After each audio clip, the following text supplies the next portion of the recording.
Kalaye Sundarakaram Sadaika Priyadarshanam Ajnananashakam Devam Sadgurum Muralidharam Sadguru Maharaj Ki Jai. With the immense blessings of our beloved Guru Maharaj, Maharanyam Sri Muralidhara Swamiji, and by the causeless mercy of Sri Madhuri Sakhi Sameta Premika Varada Thakurji, we have a wonderful Satsang blessed by our beloved Bhagavan in this wonderful place, Namadwaar. Namadwaar is all about Bhagavata Dharma, and that's what we are going to see. And before I enter into Bhagavata Dharma, we should know what Dharma means, isn't it? So let's understand what Dharma is.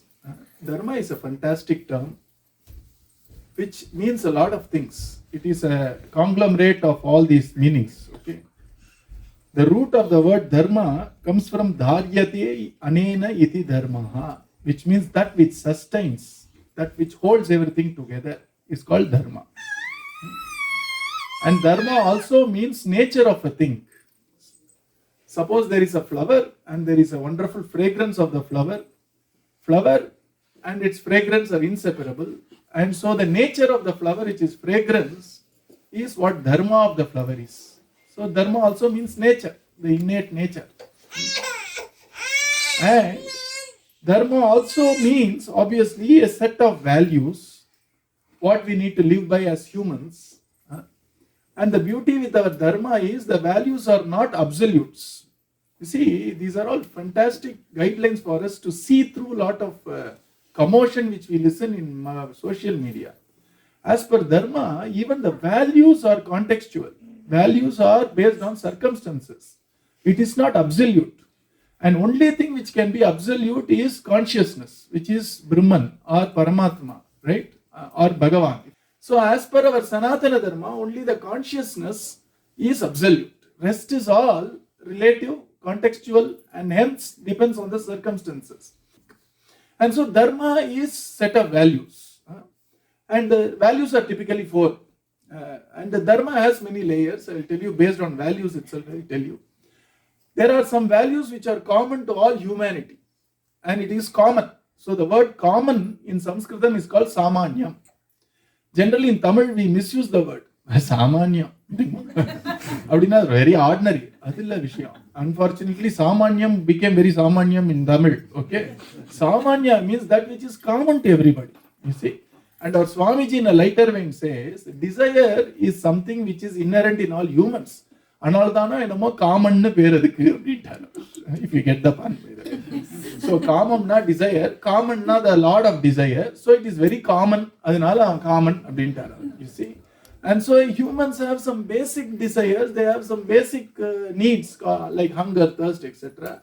And so that which is common to all humans, the values which are common to all humans is called as Samanya Dharma. It has nothing to do with your denomination or my denomination, your religion or my religion. If you are a human, that is human Dharma. Or generally we call humanity, you see, in English. Samanya Dharma. And our Bhagavatam says the Samanya Dharma to be four. The Samanya Dharma has 4 quarters or 4 legs. You see. The first leg is obviously truth, which is very intuitive. Obviously, Dharma or values cannot depart from truth, isn't it? Untruth and Dharma cannot be together. But then there are circumstances where even not speaking the truth becomes a part of Dharma. And that is how beautiful and how shaded our Sanatana Dharma is. So the fundamental 4 aspects of Samanya Dharma or common humanity is, first is truth. It is also depending on circumstances.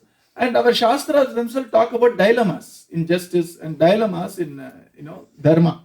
For example, if we hold cows as very holy, and so if there is somebody who wants to say hurt a cow, and the cow somehow took refuge in our field, and that chap comes outside our gate and said, "Did you see a cow with a big axe in his hand?" Now, would you speak the truth or not? It's a dilemma, na? So if you are a truth absolutist, then I don't care whether the cow dies or not. I am going to say there is a cow inside my field. I will try to dissuade him from not cutting the cow or whatever. But then our Dharma includes truth as one of the legs, making even truth or speaking the truth as something relative to circumstances. the beauty. You see. And so when you tell that person that, look here, I see no cow, and the guy is very happy and he leaves that place, you are actually in dharma. Because ahimsa paramo dharma, there is an hierarchy of values, and hence actually if you are thorough in Hinduism, you won't have any dilemma of values. Many times we say dharma sankatam, dharma sankatam. You know, Mr. X called for a party, Miss Y called for a party, Ore dharma sankatam. It is adharma sankatam. Rendu onnu mukkiyalla namakku, you see. So dharma sankata dilemma is not actually the order of our Sanatana Dharma, because hierarchy of values are very clearly defined, because that's the universal law, you see. And so ahimsa takes the supreme place out there, and if truth is supporting ahimsa, then it is fine. If untruth or a lie can actually help to sustain ahimsa, that becomes dharma. It may not be intuitive at times. Most of dharma is intuitive, but not everything in dharma is intuitive. We need to align ourselves to something which is far more intelligent than us, which is what is called as a universal law. Initially, the second definition of dharma is reflection of a universal order in my own life is also called dharma. Sanskritatala, there is a word called rhythm, you see. And the rhythm means there is a universal order which governs the cosmos. And that rhythm and the reflection of that cosmological law into my own life becomes my dharma here. Which is the reason why even in English when you say rhythm, it comes mostly from the Sanskritam term rhythm, because even rhythm means order, isn't it? It's like a proper repetitive sound is called a rhythm, or patterns are called rhythms. And there is a cosmological order, and the reflection of that in my personal life is also dharma. Which means when you say in English that he is a person of integrity, in a typical corporate parlance, it actually means he does what he thinks, and he thinks what he speaks, and he speaks what he thinks. So if your thought, if your words, and if your action are aligned, you are generally celebrated as a man or a woman of integrity. But then our Sanatana Dharma wants us, you cannot be a man or a woman of integrity just by aligning your word, your actions, and your thoughts. Mana, Vak, Kayam. If we just align these three, it's not enough. All the three has to be aligned to a universal law. Because I can decide hurting people is the goal of my life, because they don't believe what I believe in. And I may believe in that fully, so I will think about it all the time. I may even start a channel in social media and do preaching of that path, and boldly boasting that I'm going to hurt people because I believe that that's the right way to do. And I may actually hurt people also. Now I am thinking and I'm doing what I'm thinking, I'm speaking what I'm doing. Will that make me a person of integrity? It won't, because all the three are not aligned to a universal law. And that universal law is rhythm. And when my words, my actions, and my thoughts are aligned to universal law, then I am in the path of dharma. You see? And so that is also dharma. And that is the reason why dharma has a common element. Dharma has a sort of a special element. And then there is a very special element in dharma. It's called Visesha Dharma. And Bhagavata Dharma, which we are going to see, is the special aspect of dharma. You see? And I'll tell you why it is special. I will take my time, don't worry, but within the time limit only, to make sure that we all understand what dharma is first before we understand what Bhagavata Dharma is. So obviously, dharma cannot be a product of human intelligence alone, because the way in which a person thinks will be different from the way in which another person thinks. And each of them, if start saying that it's my dharma, it is your dharma, then it's be pretty chaotic, you see. Even in corporates, even when it comes to language, we have what is called as a convention, so that at least we talk the same language. For example, in India, we drive in the left side, and in Canada, I guess you drive on the right side of the road. And you may ask, why can't I drive in the left side? Very good question. But if you try doing it, you will never get your license back, you see. But so what we do something as a common thing is a convention. So an opposite of the convention can still be valid, but somehow we chose this convention, and that becomes the traffic dharma for, say, Canada, which may be different from the traffic dharma of India. Another dharma can differ in places also. It's called deshachara, you see. And time can also change dharma. In the earlier days, they used to have horse carriages, and so there was a way in which you have to drive a carriage, but now you don't need all that. Time has changed the way in which we drive. So our dharma on the roads also changes. So here, dharma, as I said, has four aspects. First one is the truth. Satyam is the first leg of Dharma. The second leg of Dharma, interestingly, is Daya. Daya means compassion. You see, Daya cannot be separate from Dharma. Many times we find very angry people encouraging anger also, saying that you are on the right. You have every right to be angry. The right wrong use பண்றாங்க. If you are on the right, it does not give us the right to hurt people, even if the other person is on the wrong. If we still do that, we are still not within the confines of Dharma, you see. Because Daya or compassion or empathy is the second most important leg of Dharma, which means, of course, truth is the first primary leg. The second leg of Dharma is what is called as compassion. It is empathy and understanding. That's very important part of Dharma. The third leg of Dharma is what is called as tapaha. Tapaha means austerity or ascesis or penance, as they call it, which actually means how do I control my senses. Again, this austerity does not mean we run to the forest and somehow eat only roots. Many people in the city are doing it nowadays. In the diet, keto diet, toki diet, the forest diet has come to our kitchens also, you see, which is a good development actually. But then, tapas does not immediately, don't imagine a loin cloth, kaupi navantaha, kalubhagyavantaha, won't work for you and me. Mahangal rukka, sannyasis are there. What does tapas mean? Our Bhagavatam very beautifully brings out a practical aspect of tapas in Krishna Katha, believe it or not. In Damodara Leela, when our Narada Maharishi is contemplating how to actually take care of these two trees, you see, they are going to be trees, they are sons of extremely rich person. You can't imagine how much rich that person is. If anybody is rich today, it is merely a small check leaf of that person who has a million check leaves. That person is called Kubera. You see, the Kubera's two children were called Nalagubra and Manigriva. And these two children were wayward because when Kubera was in that Samanvita, Vaisla Putin Undrukno Satsangatike, our Kubera did not think that they are too young, and some people foolishly think it may be a disturbance. Never a disturbance. Let me tell you this. In Namadwaar, on behalf of Namadwaar families, I assure you, children are not disturbances. They are the most welcome. People who think they are disturbances are the disturbances. You see, we want children even before they are born in the Namadwaar. Even when you are carrying the child, come here. Because Bhagavata Dharma says so.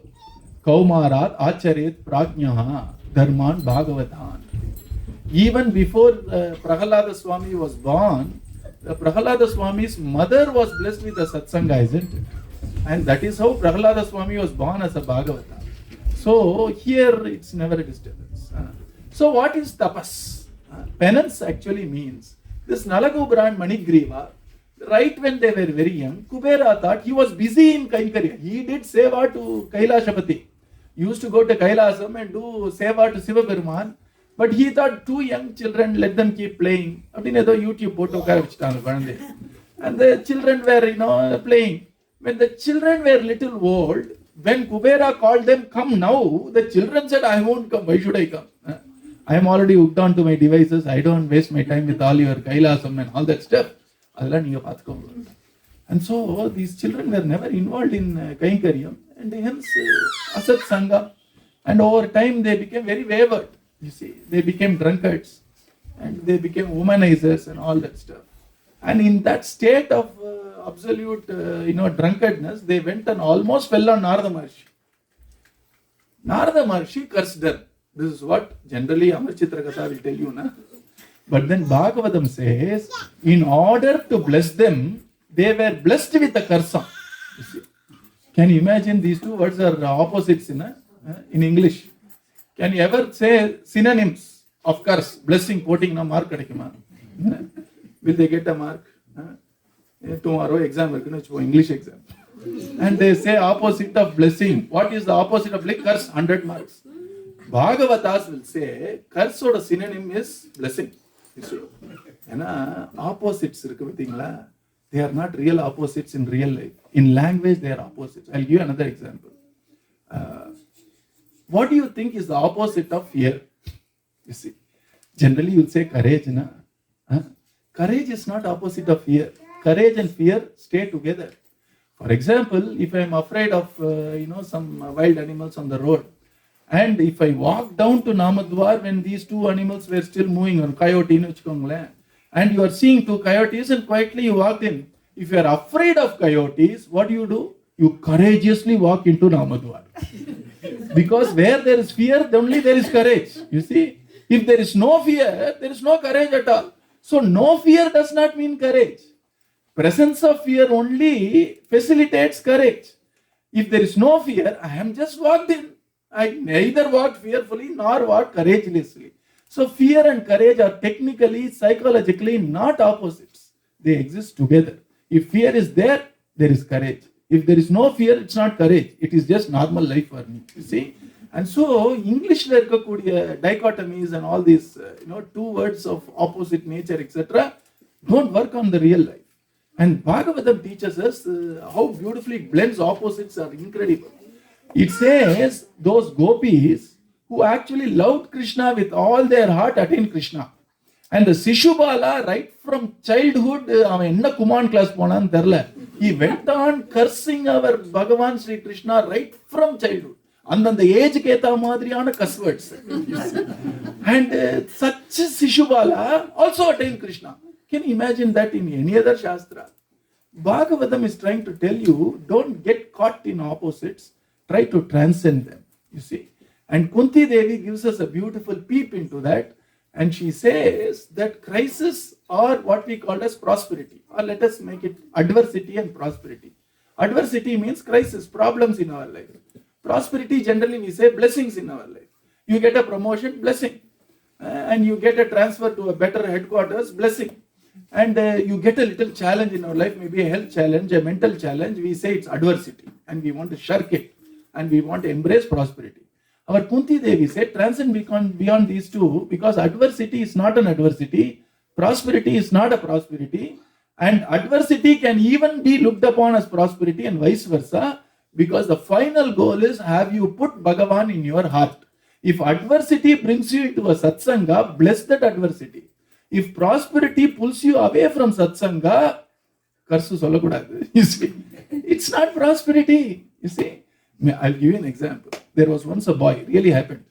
And Namadwaars are places of prayers. Mostly prayers are answered. When I say mostly, in your perspective. In Bhagavan's perspective, all prayers are answered.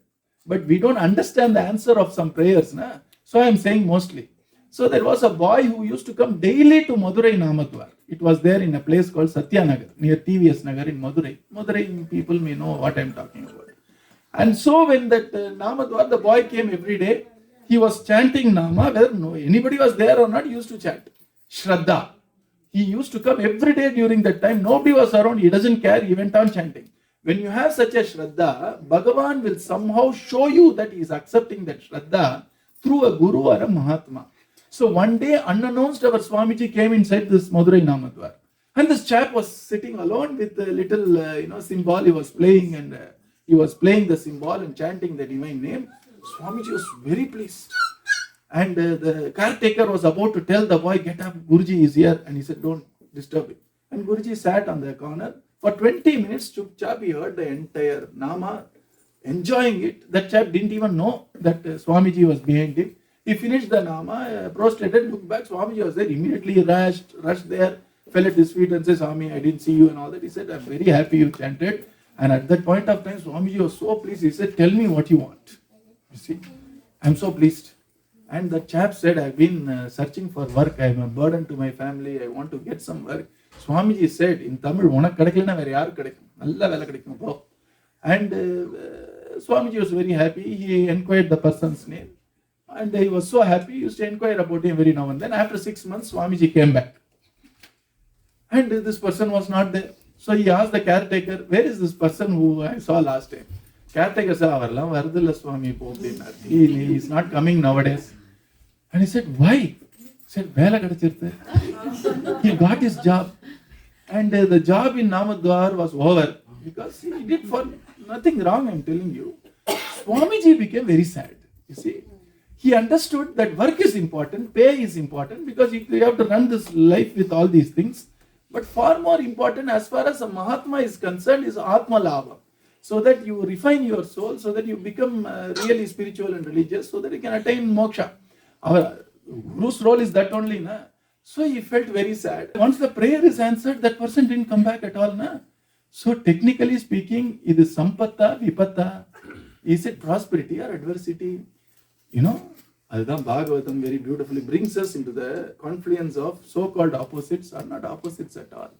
And the way we actually use it only makes it prosperity or adversity, you see.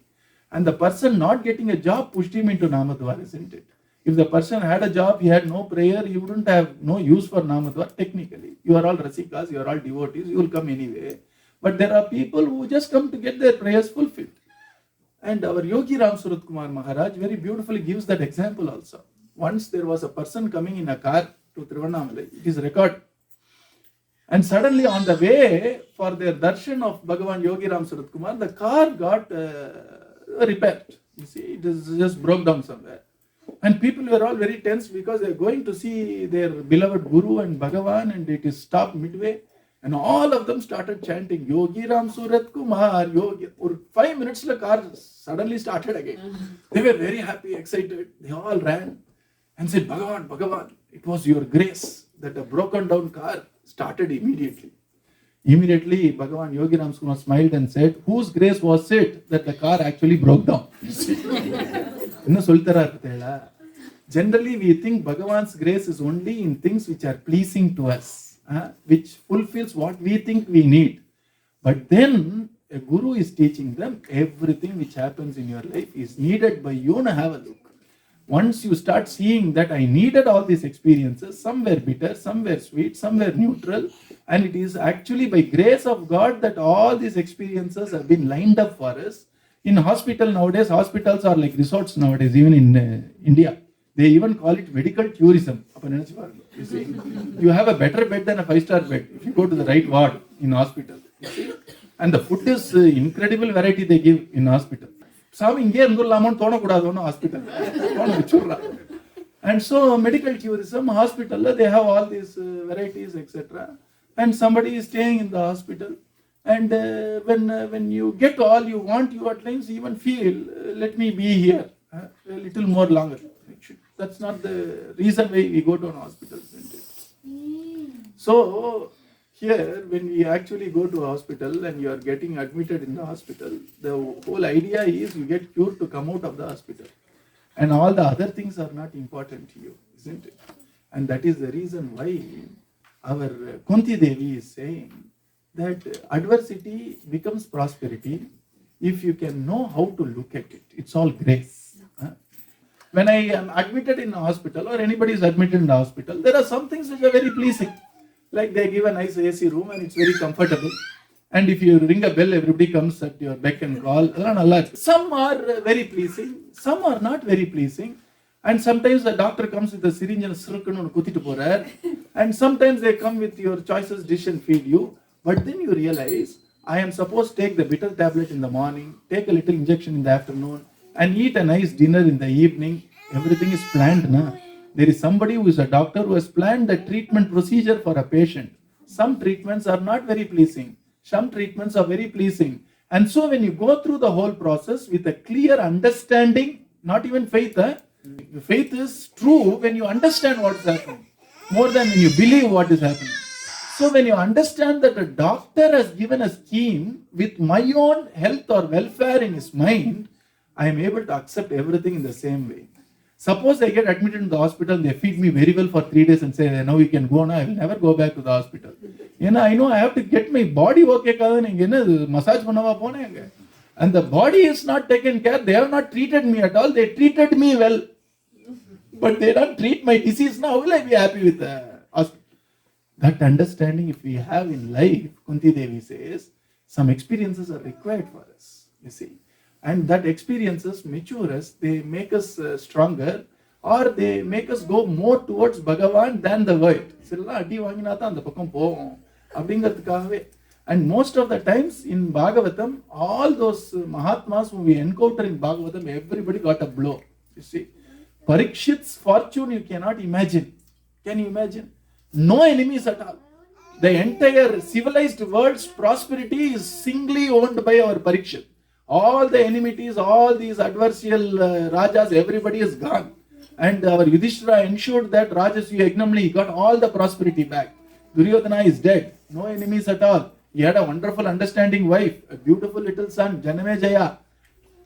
What could he ask for more in this worldly life? But then he was not there for all that. Na? He was there to listen to Bhagavata Katha and attain Bhagavan Sri Krishna. So Bhagavan planned a blow, which was the greatest blessing of Bhagavan.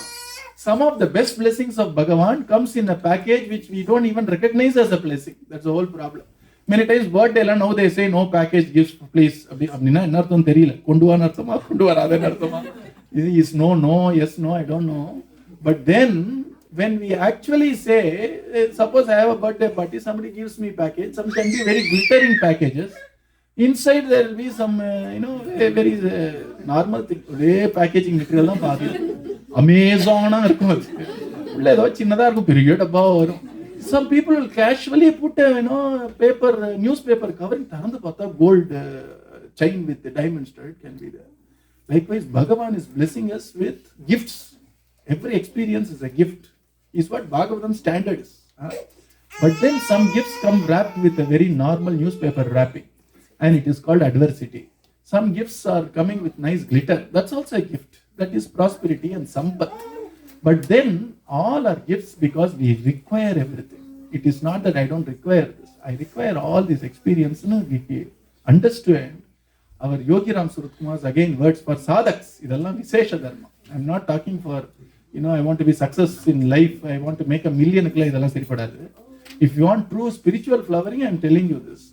Our Bhagavan Yogi Ram Surat Kumar very beautifully once told his most intimate disciple that look here, whatever happens in our life should not only be accepted, but we also need to be grateful for it because it is the Father's blessings that we actually need it at that point of time. Sadhak's way of life. We need it. And that's not just to accept it, but also to be grateful for it. Standard. This is the standard of Bhagavata. This is the standard which Kunti Devi lived by. See? And that's what Kunti Stuti talks about. And this is just giving you a preview of Bhagavata Dharma. This is how Bhagavatas will think. A true Bhagavata is simply recognized by the heart, not by the external signs alone, not by the ability to sing or speak, etc. A Bhagavata is marked by Atma Guna. The Bhagavata is marked by the sterling human and divine qualities in that person. Other things are all peripheral. Other things are all tatastham only. And so here, very beautifully, our dharma, which we started looking at, started with what is 4 legs. The first leg is obviously truth. The second leg is what is called as compassion or daya. The third leg is tapaha. We started this discussion. Let us go back to tapas. So I started with Nalagubura and Manigriva being the children of Kubera. And the Kubera did not take them to satsang at an early age, so they became a little old and they were no longer obedient. And now the father and the mother could not influence the person to come to satsang. And so they almost went and fell on Narada Maharshi, drunkard state. And Narada Maharshi thought for a while and gave them anugrahartam shapam. For blessing them, he cursed them. Can you imagine that? And generally when you are angry, you don't wait for 5 minutes and curse. You won't say, I'm contemplating what to curse you. You see, I'm thinking. Here, an entire chapter in Bhagavatam, the 11th chapter of the 10th canto, Narada Maharshi is contemplating what curse to give them. Would you think and curse somebody? In Tamil, generally in the Enga Ur area, they have very choicest, curse words. It won't be indecent, but very sharp. And the Mari area, one side of it. And they say, Tana Tapu Ponam, Talela Idi, Pao Idi. They'll say, let's try a lightning strike your head. They don't mean it, obviously. It is the words. But then, if somebody is unhappy with you, would they ever curse? You see, Parikshit got a curse. And the curse was from a child who was very upset that his father was insulted. Imagine that, a 6-year-old child. And the child is saying, Parikshit, Maharajan, you have insulted my father. Here is Vak Vajram Visasarja. You think you have a great weapon in your hands. I have a weapon in your Vak, in my speech. Because I did the japam, so what I say will come true. It will come to pass. And the chap is saying, let a celestial snake come and bite you 7 days from now. If they aren't curse pannuvaalo, realize it is not the curse from a child, it is Bhagavan's sankalpam through the child. Idella clear indication. So a curse is incidental. These are all mundane things. The real divine plan is Parikshit needs a vacation for 7 days. Anyway, Parikshit needs to go after 7 days, but he needs to listen to Bhagavatam before he goes. Bhagavan did not cut short Parikshit's life. It was written to Parikshit that at this age he has to go. Bhagavan ensured before he left, the last thing he did was not a trip to Hawaii, but the last thing he did was 7 days of Bhagavatam so that his life's purpose is attained. Adha adjust pannam Bhagavan. Bhagavan did not cut short Parikshit's life. Parikshit's life was supposed to end in 7 days. But then Bhagavan ensured Parikshit is brought back to his senses to do the right thing before he leaves. Idan kripa. Likewise, our Narada Maharshi thought for a while. And then he said, these children needs to be reformed. But then the problem with these children is, their father and mother never said no to these children. So they thought everything was entitlement, and so they were spoiled, And so how do I ever make them empathetic, which is the most important aspect of Dharma? How can I make them compassionate? Until you get, hurt by a thorn, this is the exact words of Bhagavatam, you won't appreciate the pain of somebody else who has stepped on a thorn. Imagine an elderly person walking and he steps on a thorn and immediately he jumps up saying, oh, abdine. A child who does not understand what pain is may actually giggle at it. It may actually laugh at it because it has no idea what that person is going through. Would it be the fault of the child for that? You see, adukavanga child oosi kutta sollala. But I'm saying, if at all we actually encounter an adversity in our life, it actually prepares us to appreciate somebody else's adversity, which makes us more human. At times I used to think even Ekadasi Vratam is to understand the value of food and understand the pain of people suffering from hunger wherever in the world.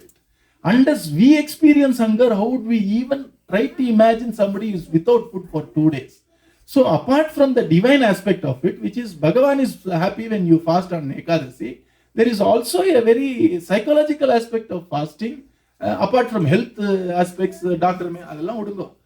Coming satsangathula ukandu udambatha pathi abesinukku ponom. Inga vande the fasting makes us more compassionate, because a person who fasts actually is understanding the pain of hunger.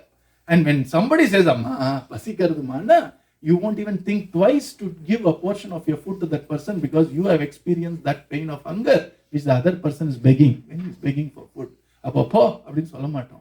Sonnade kedaiyadhu India. You see, I have been in houses where even if you have a half urundai of sadam only, half urundai is always kept for what is called as raw pichai.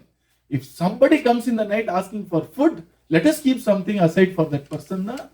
We always keep. The reason being, we understand hunger personally. And so, to practice that compassion, at times rules are very tight for us. Never have anything in Ekadasi. Mudiyala. Okay, I have water. Mudiyala. Milk. Mudiyala. Curd and milk. Mudiyala. Fruits, curd and milk. Mudiyala. Uppuma, fruits, curd and milk. If a palaharam has become palaharam. At least annam saapdada. That is the bare minimum. You see, if you are a Krishna Bhakta or Rama Bhakta, minimum don't take unbroken rice. Don't have pakka panchapaksha paramanam on Ekadasi, don't do it. The reason being that is, so Shastras are very deep. The moment I try to give scientific explanation, I am diluting it. And I hope someday we realize it has to be taken as it is. We don't need the sanction of science to embrace Shastras, because Shastras are way beyond science. So many times when people say scientific aspects of Vedana, why do I? It is like asking Albert Einstein Can you spell ABCDEF? எவ்வளோ கோவம் வரும். அந்த மாதிரி வேதம் எங்கேயோ இருக்கு. அதில் science is a very small, it's an important portion. I don't disagree. But at some point of time, we have to understand Vedas are not science. They are beyond science. They are not just physics. They are metaphysics, you see. You have to put that in that level to see them. Only then we are really mature and grown. Science is covered in the first two ways of knowledge, which is direct perception and inferential. If somebody is very sharp and brainy and has good exposure and experience, person can figure out. But there are some things which can never figure out. You see, what happens before I was born? What happened? What happens after I give up the body? You can never figure out. That we need only rishis to tell us that these are all supramental, these are beyond your mind. And so these are the things which happens to you before birth and after death. And what is the world like? What are the other subtle words? When you go in the path of yoga, there are some words which you can't even imagine, you see. And it has been written in Bhagavatam about that. And Shukamuni very beautifully fuses the yogic words with the cosmology. And so until you are a yogi, you can't understand which is the yoga part of it and which is the actual physical universe part of it. That's why we need commentaries for Bhagavatam. And many of the yogic secrets are not openly told because mind is very fickle. It will start imagining. I have seen many people who read the life of Ramakrishna Paramahamsa and think they have got all the experiences. அந்த மாதிரிலாம் சீர்கடக்கூடாது இல்லையா? அதனால some experiences should happen by first principles. And the moment you say, if you do Dhyana, this is what will happen to you, now mind will start imagining all that already. You see? And that is why some things are always rahasyam. Why? Until you go there and see for yourself, you may not have a genuine experience. All practicalities of Shastra. Explain பண்ணாதான் பண்ணுவேன்னா இங்கே கடை அவ்வளோதான். In Sanatana Dharma, strictly speaking, if you are not interested, be your way, you see. And when you are ready, come, I am ready for you. This is the general Sanatana Dharma. Because Sanatana Dharma believes in acharam, or you practice it. You go the path, walk the path. When you are ready, a guru will find you, because we have that trust in it. When you are not ready, we will allow you to be ready. This is not your final chance. It's not your final janma. It's not. You can take as many janmas, aneka janma samsiddha, tato yanti param gati mudvava. What is the big hurry? Bhagavan is not in a hurry, you see. Unless you want him, he is very happy with us playing. Ramakrishna Paramsa gives a lovely example. The Kodandhe Vichinna example. When a mother is busy in the kitchen, the Kodanda cries, a small child cries, the mother will throw a toy at the child. Not very intelligent child will be very happy with the toy, you see. And the mother will say, you are happy, I am happy, I will go and do my duty. And the child throws the toys and say, a man, you see. Then the mother will toss a nice piece of jaggery to the child. And the child is happy with the sweet jaggery, mother is also happy. And the intelligent child will throw everything and say, I want only you. Mother has no other option but to keep the child in the lap or on her hip. Likewise, Bhagavan will throw a lot of things. Mostly very pleasing to us. ரொம்ப கோயில் வந்தா இருந்தா அப்படின்னு கொடுப்போம் ஒரு rice $1 million. ஆளே வரமாட்டான். ஏன் கோயிலுக்கு வர போறான்? And the Bhagavan says, you got what you wanted, you are happy. I won't force you to come to me. Many people say, why are people not doing bhakti? Why? Bhagavan is disinterested in the way in which the world is going. He does not interfere in the world at all. If he interferes, it will become a very chaotic world, you see. So Bhagavan has put in a system. And if you imagine Bhagavan to be a puppeteer, Bhagavan has 3 strings in which he runs this cosmos. And Bhagavatam says the 3 strings are Kalam, Karmam, Swabhavam. The whole world is run by time. The whole world is run by cause and effect or causality, which is karma. And the third one is the whole world is run by nature. Your inner nature, your outer nature. Bhagavan merely uses the 3 strings. He is behind the scenes. He quietly plays around. If some people say, I don't believe in Bhagavan, I believe only in time. You see. And I believe only in karma. Fine. You see. I believe in nature. Nature, sir. Nothing can change, sir. Very good.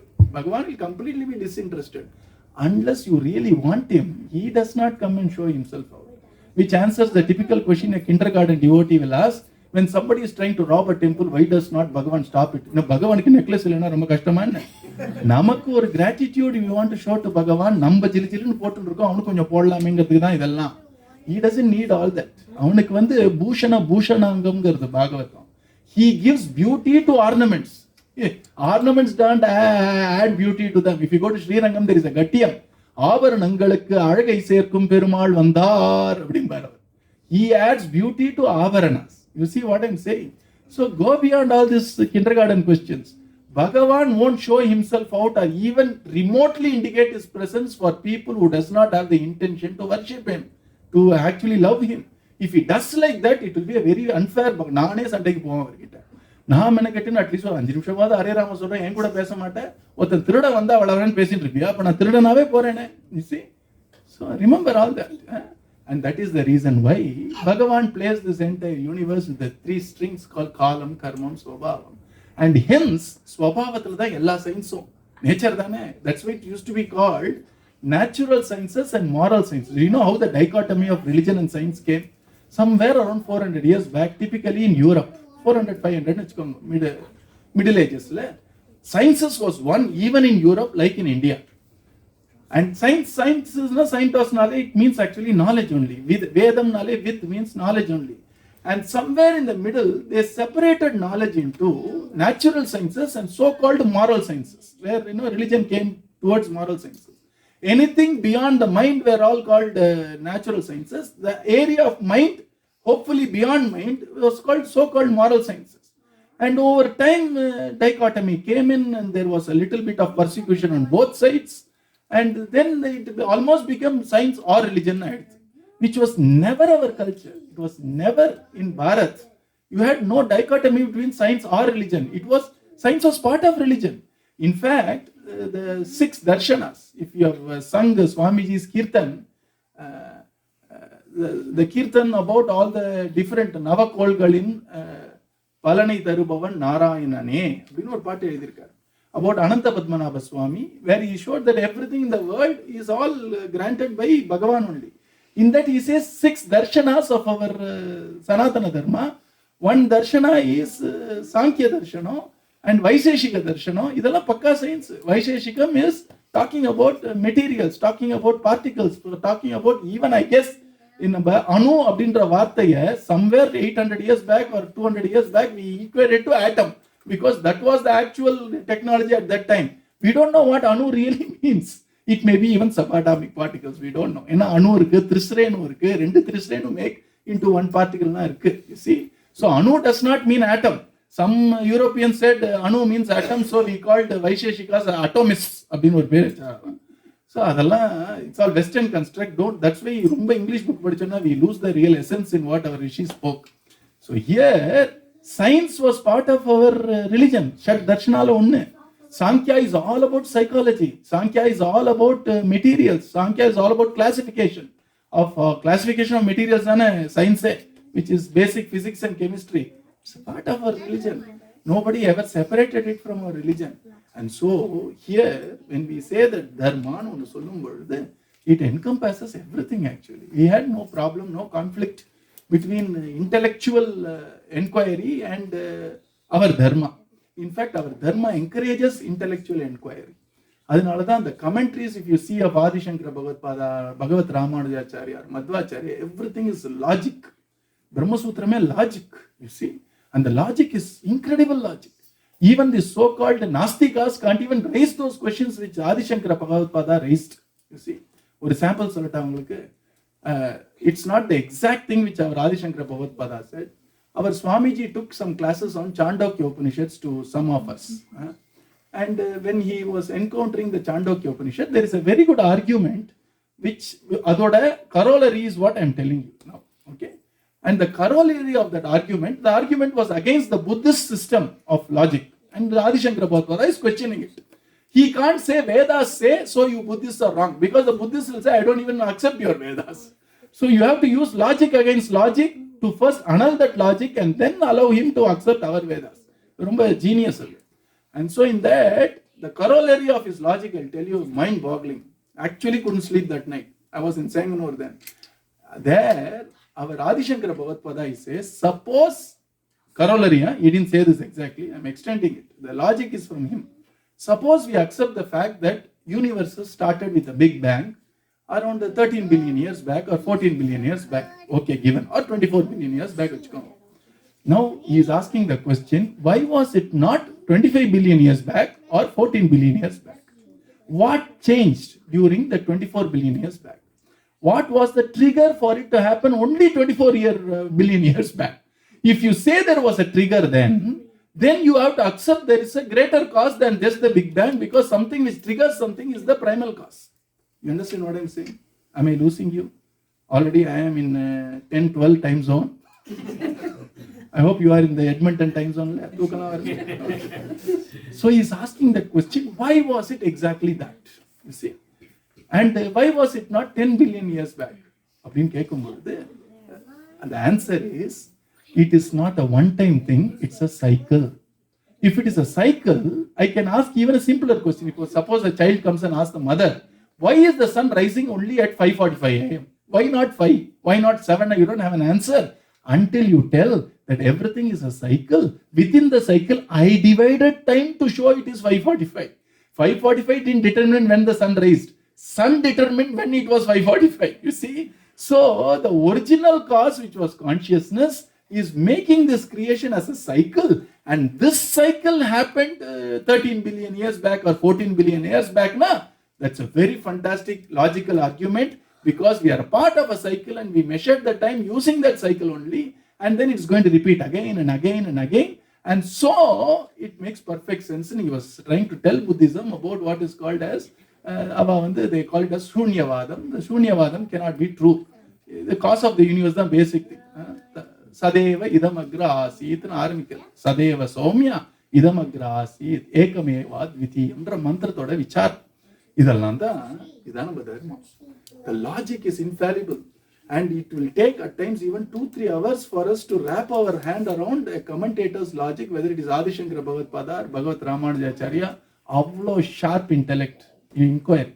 So here it is not based on belief, you see. That's why I'm saying it is based on understanding. And at times we have to understand that my understanding is also limited, and hence be open to something beyond my understanding. Our religion does not say accept Vedas or else you go to hell. It is trying to explain to us your understanding is limited.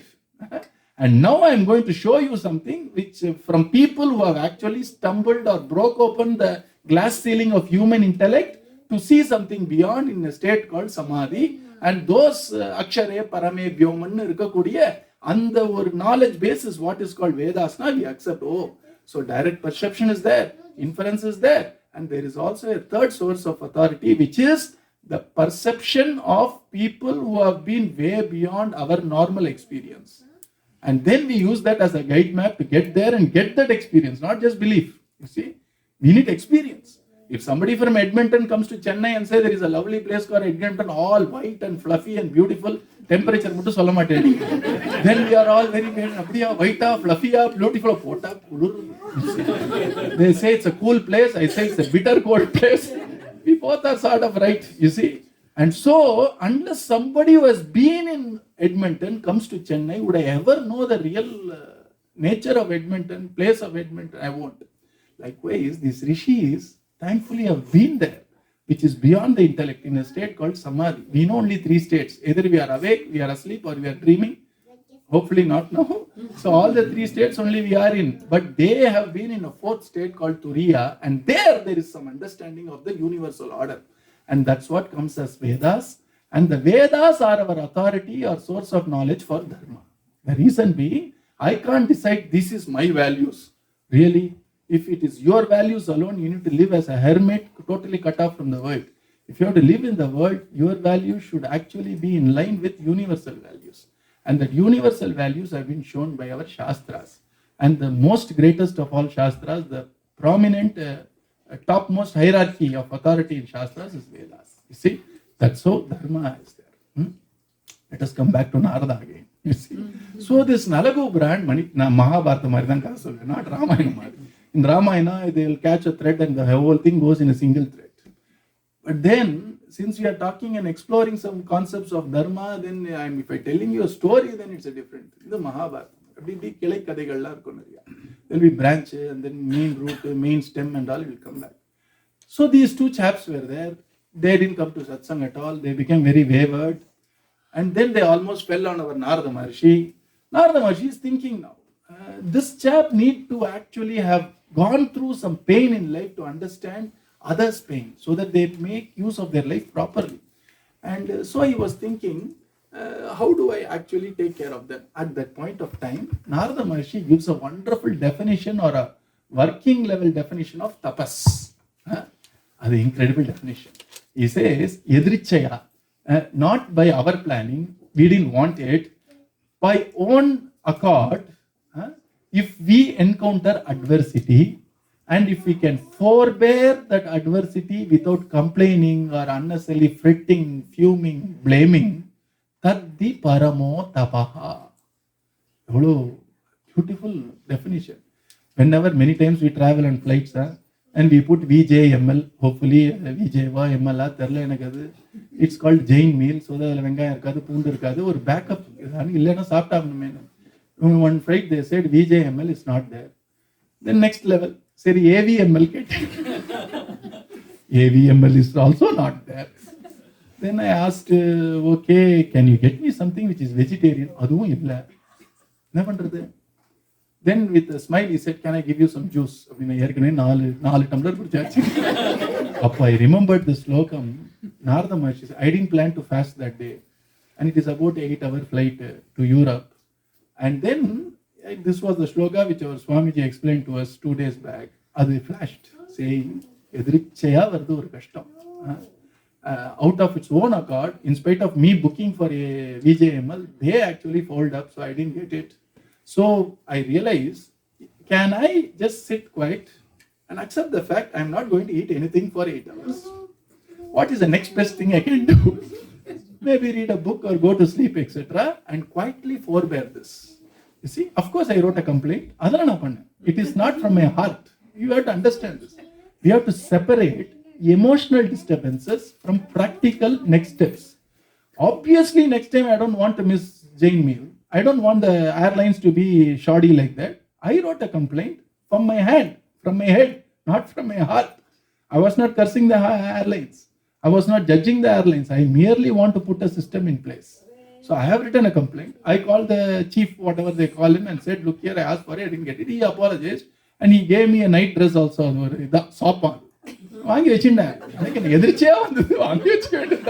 So they gave me some pant and all this, slacks and all they gave. And I kept it also. That is their price. But then, this is what is beauty of Bhagavatam. It says, Yadrichaya, you are getting a little bit of a problem. If you forbear, titiksha, if you forbear, that is the greatest tapasana. What a wonderful opportunity for you and me to actually do penance, being in midst of family, doing our day-to-day work. Whenever you are stuck in a traffic jam, it's not a paradox that you call it a jam. You see, diabetic aranda problem jam. You see, but why is it called traffic jam? Find sweetness in getting stuck in traffic. You see, and what can I do now? Sama ukarungo. I'll CD CD I'll give you free of cost. You see, what else can I do? I listen to music. What else can I do? I can call somebody and talk. I am stuck in an adversarial situation. If I choose to forbear without fretting, fuming, blaming, complaining, taddi paramo tapaha. We are in Dharma already. And that tapas can only get us into Bhagavad Dharma. So idella adds. Many people say, I have not been spiritual at all. How come I find myself in Namadwaar? You have done some sort of tapas. You have done something which pleased Bhagavan. Elena, you can never imagine coming into the fold of a Mahatma or even having a darshan of a Mahatma. It's impossible. Adu namakke theriyama, you have done all that. And so tapaha means, basically it means controlling our senses.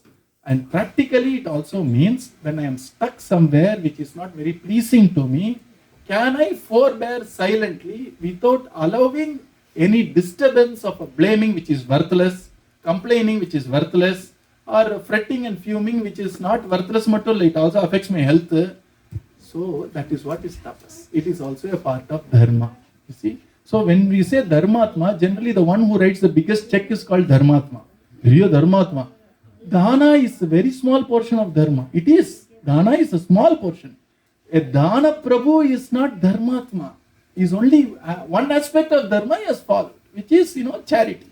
Charity is different from dharma. Generally in Tamil you mix these two.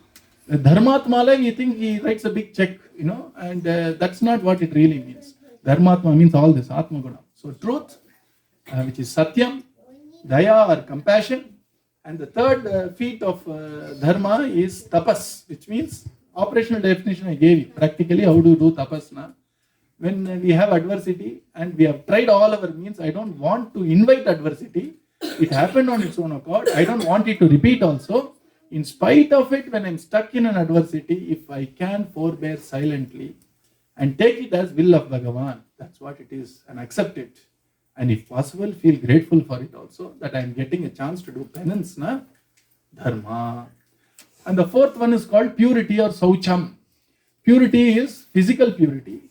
And then there is vak purity, purity in words. And there is a lovely Tirukural, which talks about this Dharma. Tirukural is Dharma Shastram.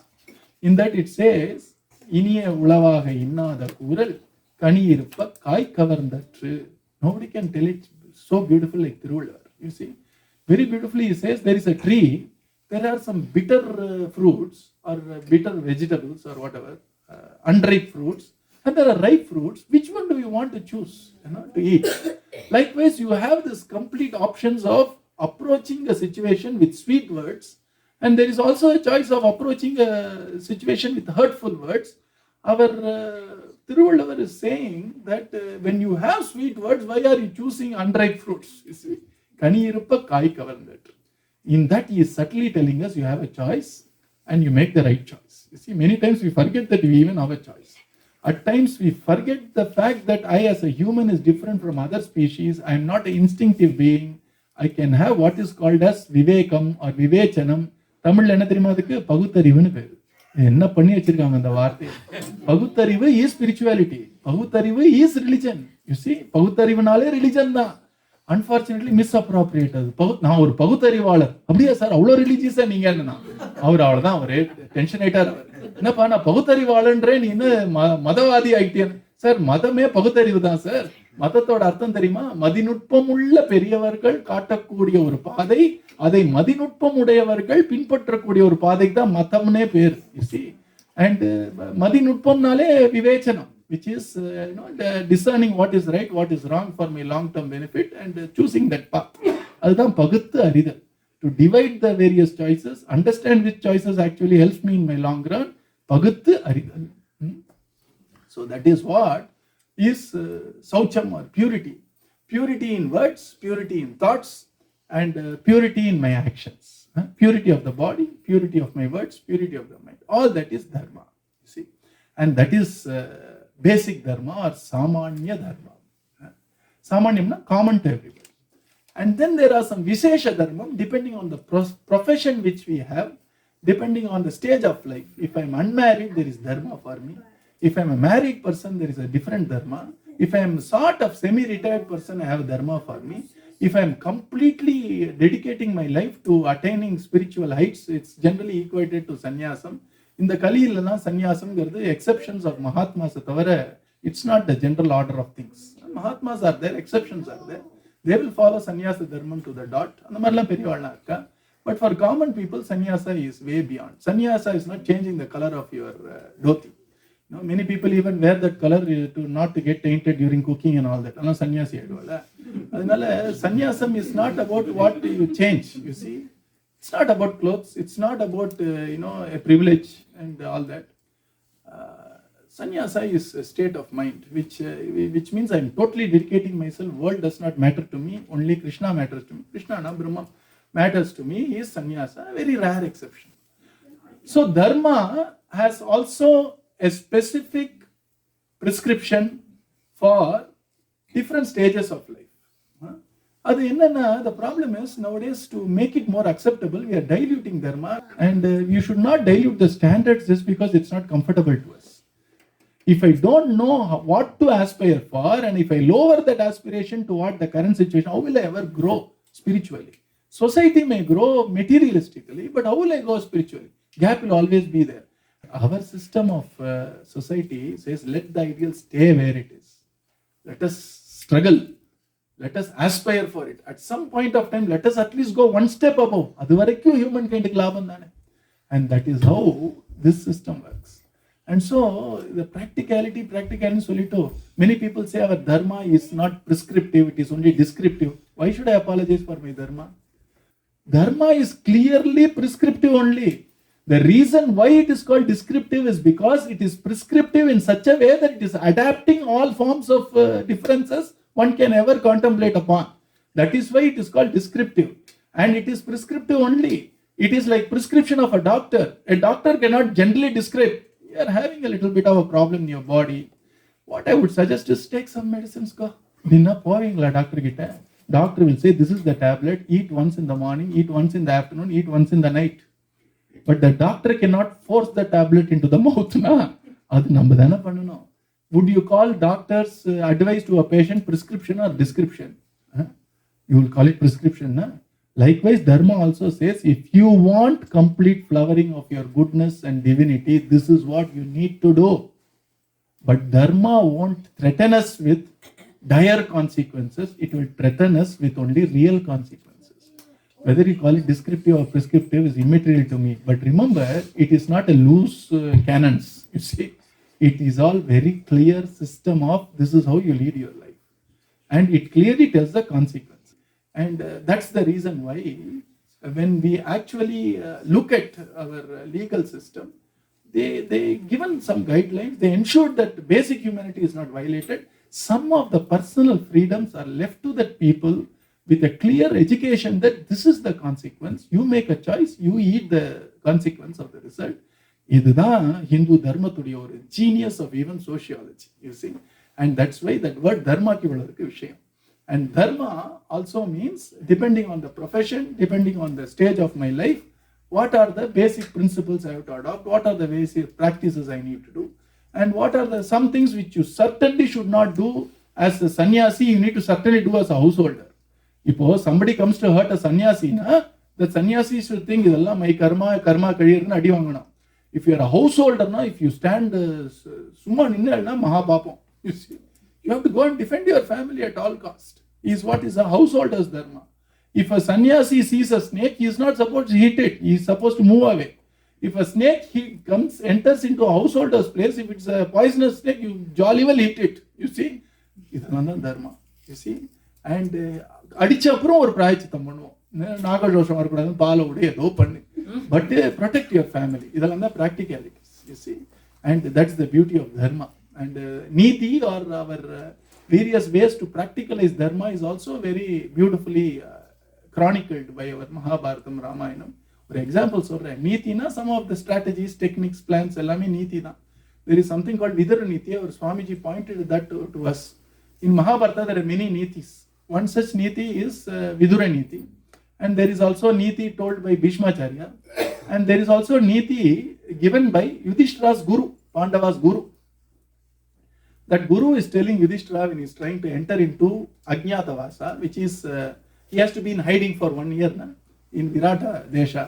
At that time he is saying, you have always been a king. You have led a royal life. Now you have to go and serve as a servant. Remember these things a servant should never forget. He gives a big list. 4-5 chapters. If you adopt this, office la ungalku boss politics varaadu. Ennama depth la perkar our. You know what he is saying? I am not making this up. Never buy a chariot with more horsepower than your boss. First in it. Our 4 BHP வச்சானா நீ 3 BHP வச்சுக்கோ. அவர் he serves number of horses in a chariot, நான் BHP ஆகிட்டேன். ஒண்ணுதானே. அங்க if your boss or the Raja has a chariot with 4 horses, even if you can afford, never ever go to a chariot, buy a chariot with just 4 or 5 horses. Always run with a horse less. You see, and don't wear any attire which is costlier or more dazzling than your Raja. இதெல்லாம் சொல்றார். ஏன்னா ராஜா may say very open culture and all that. Humans are humans. You see, எல்லாம் வெள்ள வேணா பேசலாம், எல்லாம் open கல்ச்சர்னு உள்ளே தான் வருதும் அவளுக்கு. Unnecessarily, why are you inviting a displeasure of somebody whom you need to please? And it goes with no cost at all.